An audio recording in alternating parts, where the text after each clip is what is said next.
उत्सव कथाएं चैनल में आपका खूब खूब स्वागत है। युधिष्ठिर बोले कृष्ण भगवान से कि भगवान, इस कृष्ण पक्ष की भाद्रपद मास की जो एकादशी है उसका नाम क्या है, उसका महात्म्य क्या है।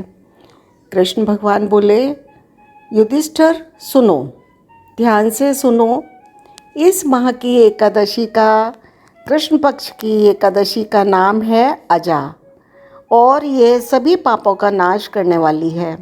जो भगवान ऋषिकेश का पूजन करके इसका व्रत करते हैं उनके सभी पाप नष्ट हो जाते हैं।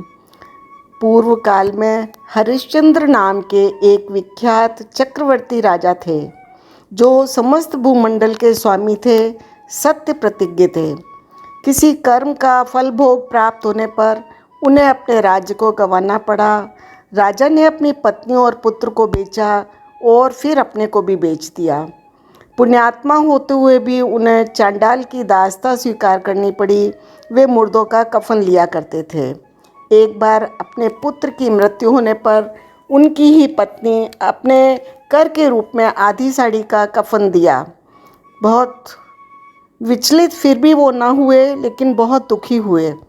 इस प्रकार चांडाल की दास्ता करते हुए कई वर्ष व्यतीत हो गए। राजा को चिंता हुई और दुखी होकर सोचने लगे, मेरा उद्धार कैसे होगा। वे शोक के समुद्र में डूब गए। राजा को दुखी देख करके महर्षि गौतम उनके पास पहुँचे। उन्होंने गौतम ऋषि को प्रणाम किया और अपना सारा दुख उन्हें कह सुनाया। गौतम ऋषि बोले, राजन, भादों के कृष्ण पक्ष में करुणामयी अजा नाम की एकादशी आ रही है। तुम उसका व्रत करो, उससे तुम्हारे पापों का अंत होगा। ऐसा कहकर महर्षि गौतम अंतर्ध्यान हो गए। मुनि ने उनकी बात सुनी और मुनि की बात सुनकर राजा हरिश्चंद्र ने उस उत्तम व्रत का अनुष्ठान किया। उस व्रत के प्रभाव से राजा के सारे दुख दूर हो गए। पत्नी और पुत्र मिल गए, वापस राज्य मिल गया और अंत में वे अपने सभी परिजनों के साथ में स्वर्गलोक को प्राप्त हुए। तो हे राजा युधिष्ठिर, जो मनुष्य ऐसा व्रत करते हैं वे सब पापों से मुक्त हो स्वर्गलोक में जाते हैं।